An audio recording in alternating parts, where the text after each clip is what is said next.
Okay, now that we've actually um, found our dimensional information, we are going to put this part in a library and create it. Actually, we're going to start by creating our own library. So you have to go to the control panel, and I'm going to say File, New, and go to Library. And you get this big open program. And one of the first things I'm going to do is save this. If you'll see up here, it's untitled. So I'm going to just save this as, in my case, phone switch. And I'll say 2020 because I have a lot of libraries that I create here. Okay. So what we're going to do is start by creating the package.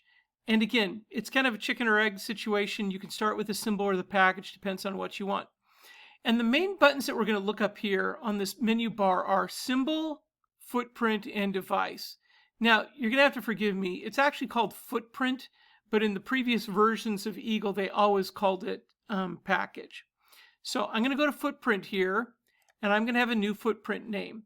Now, probably what I typically do is reference the actual name of the switch. And I think it's like something like a 2051. And I'm going to call this package. Or I should probably call it footprint.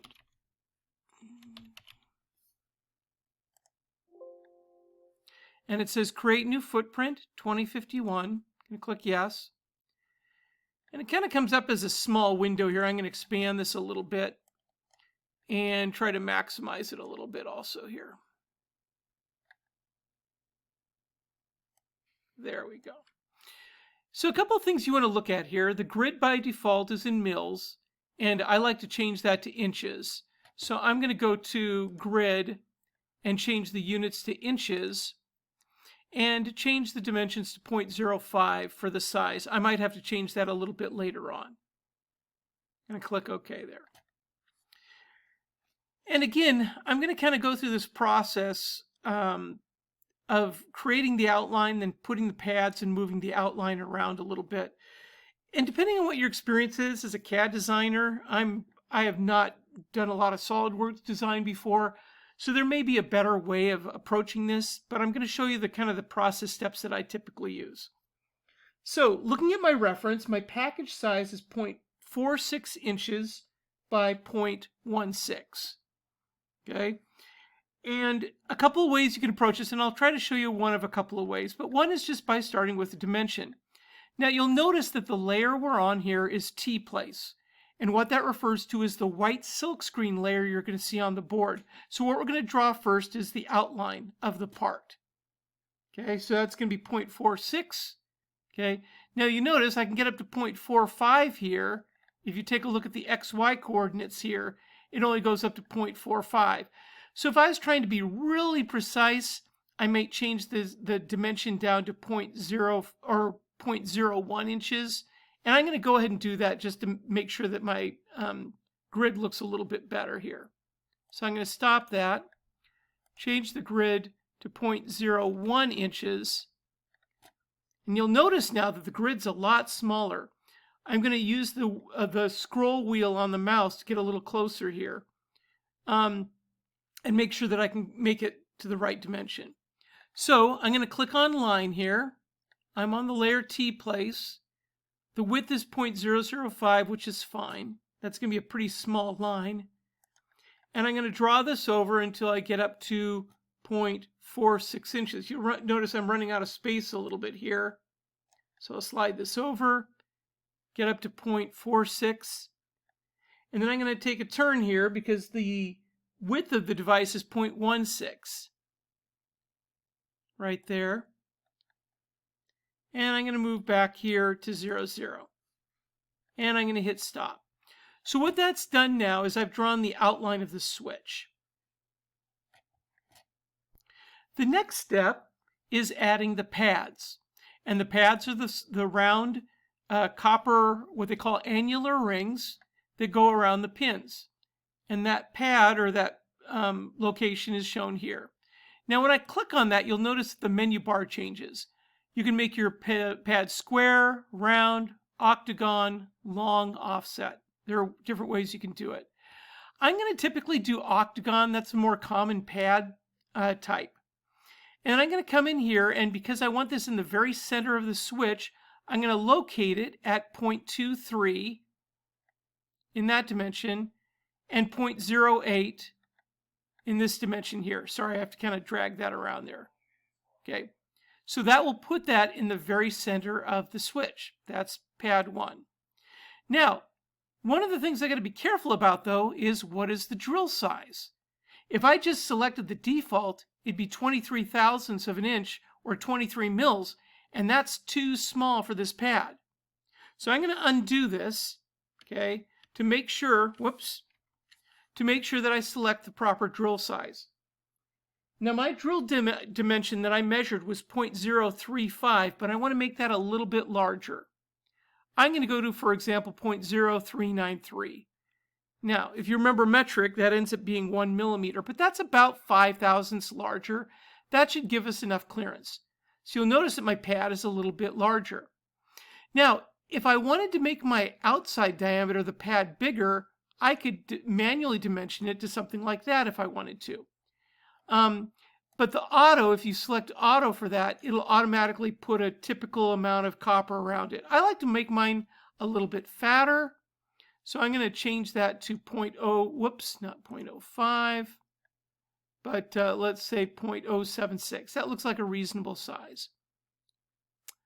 Okay, now if you take a look again, we're looking at the dimensions. I wanted to put this at 0.23 on the horizontal. Again, looking up at the dimension location here, 0.23 and 0.08. Okay, so that's pad number 1. Now the other pads are located 0.1 inches to the left and 0.1 inches to the right. So I'm going to go to 0.12, I'm going to go to 0.33 for this pad, and I'm going to go to 0.13 for this pad. Okay, and now I've added the pads for the switch itself. Now as I'm going through this design process, I'm looking back at my switch that I have and realizing that those pads are kind of large for the pins. And so this is where you kind of have to go through the design process. It's not critical, but I'm going to change that size a little bit. It looks a little large, and I realize because trying to get a trace between those might be difficult. So I'm going to click on Change and go to Drill and change that, not drill. I'm going to go to diameter here and change that to 0.066. It's not changing the inside diameter, but it's changing the outside diameter. And that looks a little bit more realistic. Now the default name for these pads they use are P$3, P$1, P$2. I'm going to change those just to 1, 2, and 3. So if I go to the name button over here, click on that, I'm going to call that one 1, that one 2, and that one 3. So we'll have to remember when we're creating the schematic which these pad numbers are. The 1 is in the middle, 2 is on the far right, 3 is on the far left. The next thing I'm going to do is add some text. And in this case, I'm going to add name. And then I'm also going to add value.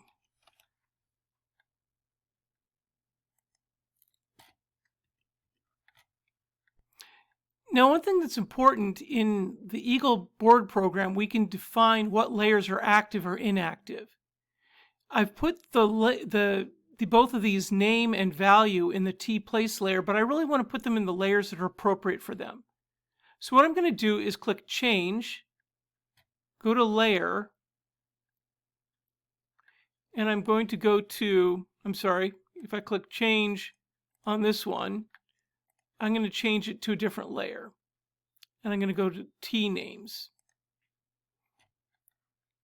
Another way I can do this is by simply clicking on that corner pick point here. And then, for example, for value, I want to change that to T value. So I could come down here and place that there.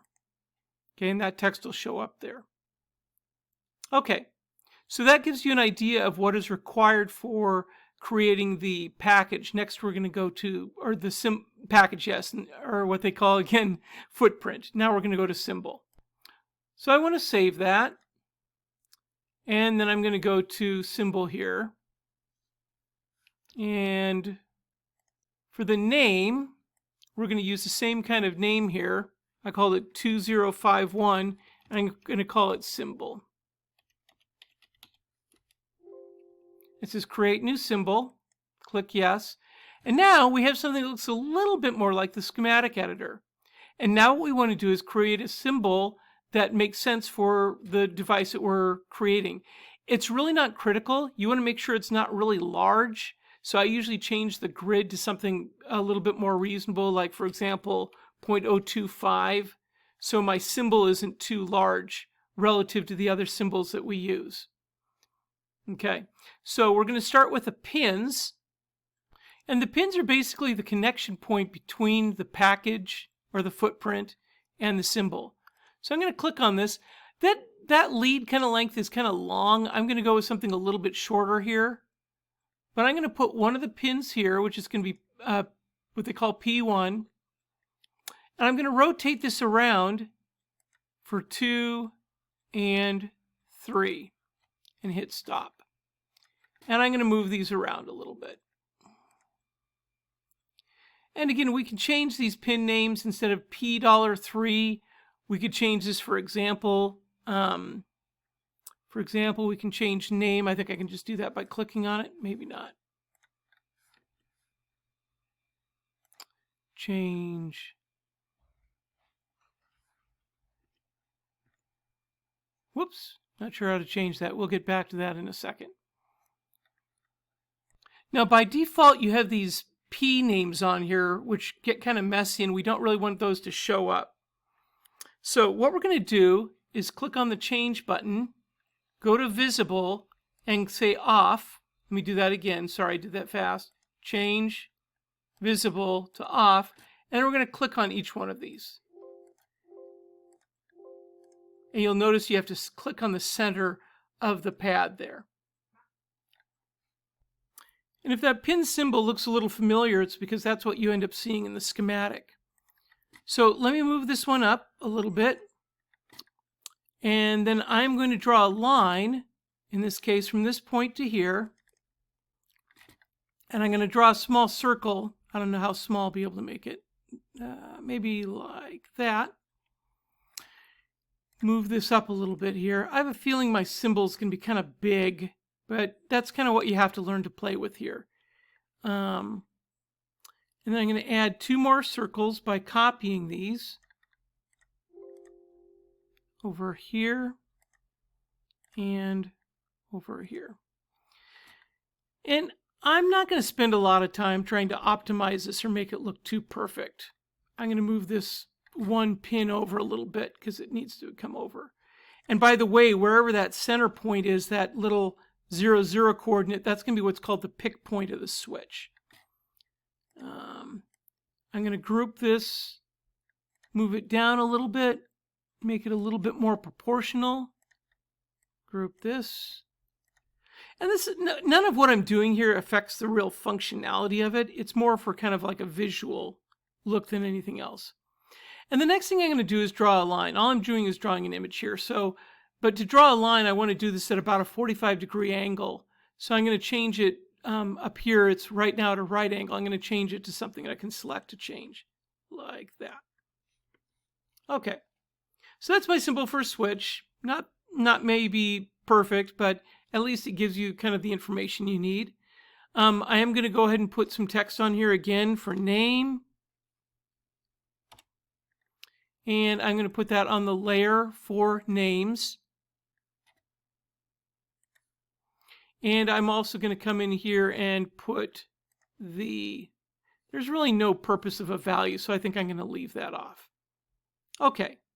Now, the other thing that's important here is keeping track of which pin is which.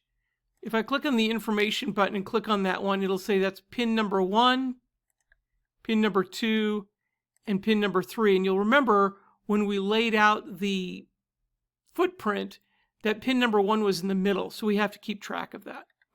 Okay, I'm going to save that. And the next thing I'm going to do is create a new device. So we've kind of created the footprint, the symbol, but now we're going to kind of do a top-down device. And you could start with this again if you wanted to and then add the symbol and the footprint later, but we're going to do it this way. Okay. I've created a new device. Now, for some reason, the window on this is horrible. I'd suggest going over here and sliding this over and sliding this up a little bit. And what we're going to do is we're going to add the two parts and basically marry them together by connecting the pins and the pads. Okay, so I'm going to click over here. Now this part of the circuit represents the symbol, and we only have one symbol here. I'm going to select that, and I'm going to put that there in the middle. You can actually add multiple symbols to one package. For example, if you had a double pole double throw switch, you could add more, but we only have a single pole double throw switch. So that's what our package looks like. Next thing we have in here is we want to add a package. And we've got our package that we created here, and I'm going to click OK. So now under this device shell, we have our symbol and our footprint, and now we're going to connect the pins. And since they follow the exact same sequence, 1, 2, and 3, I can just connect them sequentially like that. Now once I'm done, everything is okay, and I believe this looks a little bit different than the previous eagle. I think I'm good at this point, so I'm going to click Save here. Now, next thing I'm going to do is go to my previous schematic and add this part into the schematic. But we have to do a little changing up with the libraries first. I'll show you that step.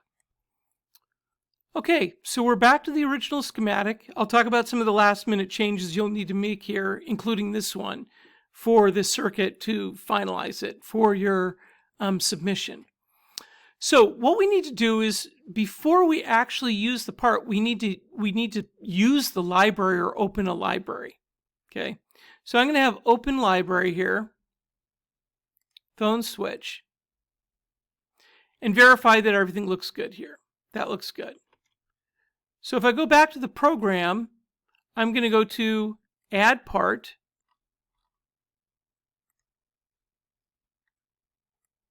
and go down to Phone Library. But wait, where is it? It's not here. The reason why is that we have to actually manage or add a component part or a library to use it. Okay, in order to use the library, this is a little bit different from the previous version I was using. You need to go back into the control panel, click Libraries, go to the library that you're using. In this case, it's Phone Switch 2020 was the name of my library. I'm going to right-click that and then select Use. And I believe that should do it. Okay, so now if we go to Add Part, we'll now see, hey, there's Phone Switch 2020. This is a little bit different from a previous version, 7.7 I was using before.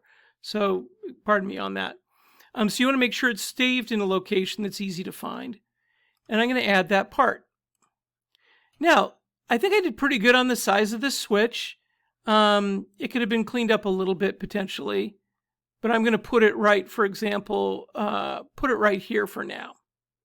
And I'm going to hit Stop. I can see, for example, if I want to change, or actually change the name of that device.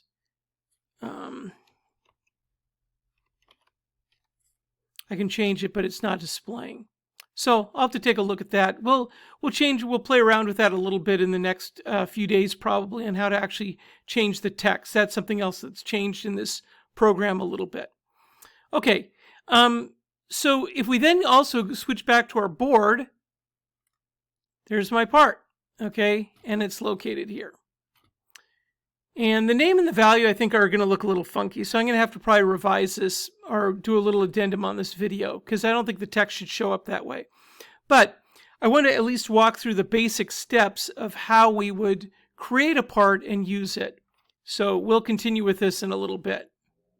Okay, I realized the problem that I had here when I was trying to add the names and the values here. So let's go back to our, if we go back to our footprint, where it says name and value, I'm going to change the text. I'm going to change that to a right arrow here, or greater than sign. And the same thing for value. And I'm going to do the same thing for the symbol.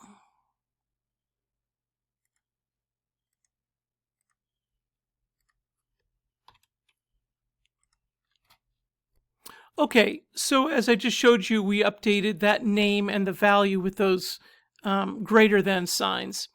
So one of the things you have to do is if you make a change to your library component, you need to update the library. I just click Update All. And then I'm going to re-add that part.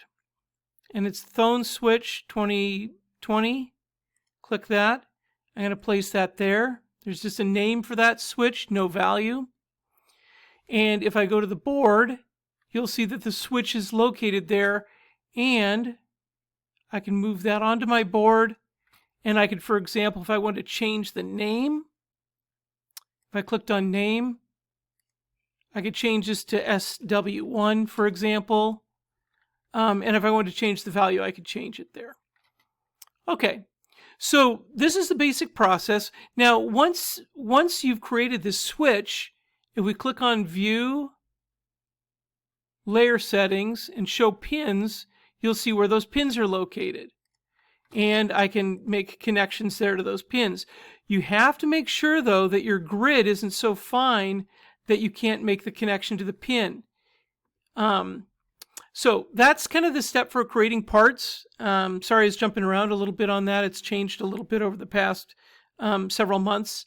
But then what we'll do is take a look at how we're going to add this part, which you'll need to create because we're going to be using that part. You have it in your part set. And add that and make the last modifications to the board.